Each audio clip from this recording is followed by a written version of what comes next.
Welcome back. You're still tuned into Smart Money on CNBC-TV18. We are in conversation with Amisha Vora of Prabhudas Lilladher Group, which she recently acquired. So that's the big news headline. But we're also talking to her about her investment style, and she is our outstanding woman in finance for this series. Amisha, before the break, you were telling us about your investment style, how you like to identify companies that are on a growth path, but also at an inflection point. What else? Where do you see the alpha generation? Because you do believe that this is a decade that belongs to India, belongs to investors. So how do I generate alpha for my portfolio? So which are the sectors which will be leading in that alpha generation? So I think that I still believe, particularly defense, there is a sea change in terms of national policy which has happened. But beyond that, they've got a time of almost 4 to 5 years to implement it. So what has really happened is they have a negative list of items which they cannot import. They also have given competitive bidding and level playing field to private and public. And they want to strategically develop the entire vendor industry behind that. So there are a few listed plays, I agree.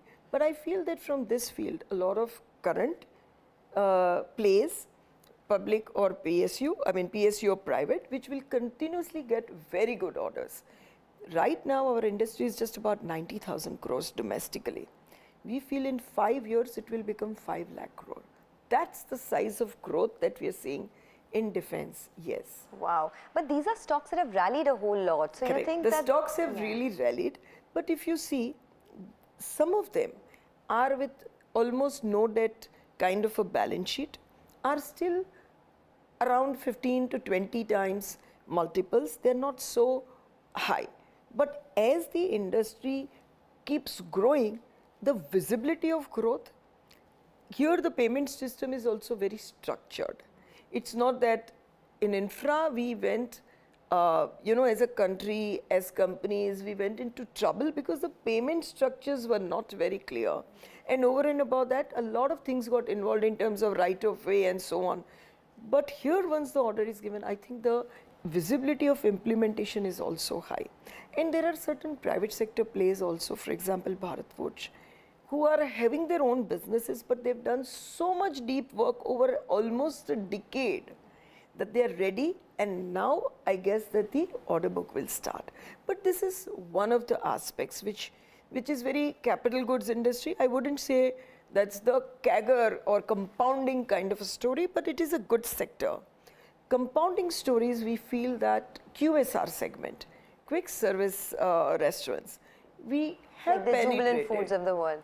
Yes. And now there are many plays available like Devyani. Westlife. And as the penetration keeps growing up, our habits are changing. And I think this segment will continuously do very, very well. Since you're talking about consumption segments, it's been such a big downfall of these platform companies, right? Whether it's a Nykaa, Paytm, something like a delivery. What's gone wrong here? And from an investor standpoint, what does one do? See, I think one needs to understand two things. As what I always say, that the stock prices have two aspects. One is fundamental, second is valuation. Some of these businesses were, when they got listed, also were similar. What happened is US interest rates were almost near to 0 or 0.5%. So when you discount the future cash flow, we used to discount for next 10 years, 15 years at 0.5%. Now we discount it at 4%. So the whole value comes down substantially. That is part one. Part two is that we assumed, markets, investors were made to assume that the easy liquidity scenario is here to last, but it never lasts. So which means that you keep grabbing market share, we will keep funding you.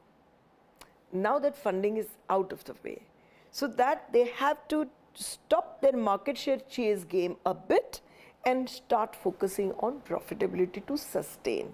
So when both these factors have come to play, I think the valuations are reflecting these. The underlying businesses, were they fraud? No. Were they putting in genuine efforts? Yes. Will they sometimes succeed? Most likely, yes. Unless the competitive pressures somewhere change over a period of next 5 years. But some of them have made dominant positions, but they need that breathing time to now To be return to viewed. profitability. Yes. Yeah, because there has been a lot of cash burn for these companies. Absolutely. And that was what investors wanted them to do. Grab market share, we are here to support you. Now they don't have liquidity, those investors. So these people are changing their strategies. Okay. But as an investor, would you touch any of these stocks? Of course, while they were listing, we kept on saying that we will get better opportunities. I would still say that this is not the bottom. Maybe price-wise, if it is bottom, it might take a little more time sideways before they start showing those stronger signs of surviving this particular onslaught which is globally happening of a complete, you can say, stop on fresh capital. So how are they really adjusting their business models and strategies? One really needs to watch. But there are a few very good plays. For example, Policy Bazaar. I would somewhere think that they are close to making it first in the race. In terms of their business model, they are very well entrenched and they are a necessity. So also, no doubt, Zomato, they are necessity. But I would think that in the race, probably Policy Bazaar will be the one to stand tall amongst the others. faster. Okay, that's on Policy Bazaar. Any other themes before we wind up this stock market discussion? Any other themes that you like? You spoke about defense, you spoke about QSR. Any themes that could sort of balloon over the next 1 to 2 years? So I think that, see, some of the stocks have really done well. For example, hotel industry also has done really well, be it Indian Hotel, Lemon Tree. But we have entered a phase where next 3 to 5 years, the supply of hotel rooms is very limited. The habit of experience, spending on experience has improved substantially. Also, the business will continue to flock to India from all the corners of the world. So here you're seeing limited supplies. So I see rising trend in room occupancy, rising trend in room revenue, and rising trend in their non-room revenues also. So with these combinations, and most of them have adopted very capital-light model of giving their brands and management, I think this sector will continuously do well, even for next 2 to 3 years. Okay, yes, the way we are all consuming, the way we are paying for experiences, right? Yeah. I mean, it's no surprise that these sectors will do well. Okay, tell us a little bit about your own personal experiences. Since you have been in the market for over 35 years now, who has your biggest mentor been? What is your, the mistake perhaps you may want others to avoid? Let's start with your mentor. Who's your mentor in the market? So I would say that I was very lucky. As you know, I started my career in research and then moved on for institutional sales. Now, of course, I manage the full business. So I had opportunity to meet the best of the minds and fund managers. Somebody who comes at the top of my mind is Morgan Stanley's fund manager, Mr. Vinod Sethi. Earlier days, he used to manage the entire India investments of Morgan Stanley.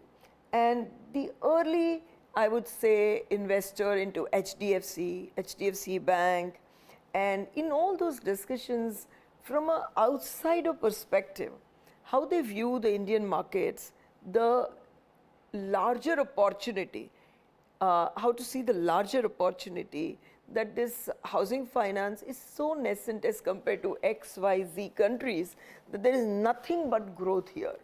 And a sustainable growth, policies are so good. So that outside in perspective and a broader view, I think the first which I used to learn is from Mr. Vinod Sethi. But also as I moved on and I used to meet a lot of corporates, many have impressed me a lot, but in the earlier days, someone who has really impressed me is Mr. Dadi Sheth from Levers. Okay. I believe that many good CEOs I've seen, but somebody who has a fantastic blend of strategy, micro and numbers was him. And that was seen the way he really took Levers those days to places and changed the whole presence of Levers in India with all the mergers and all that. So like that, I think both from corporate side and also from the funds management side, there are many who have really impressed me, and I keep learning. Every meeting for the management I go, of course I'm learning about their business and what will happen to their stocks, but I also get a lot of management lessons as to what's really working for making this organization so solid. And of course, my all-time favorite continues to remain Mr. Deepak Parekh, because I think Deepak Parekh has been one who has created his brand equity much beyond even HDFC's brand equity, which is one of the most respected brand, I would say, globally, but his brand equity stays taller than that. So that is something which one is always in awe of. Wow, you are blessed to be in the presence of such greats, right? Such legends. Exactly. All right, if you had to tell us about one mistake that you made in your career, either in your investments or in your corporate career, that you would want to avoid, you would have loved to avoid. Sure. I think that 2003 to 2008 was a phase when India's infrastructure regime was changing, and we were going into PPP and so on and so forth.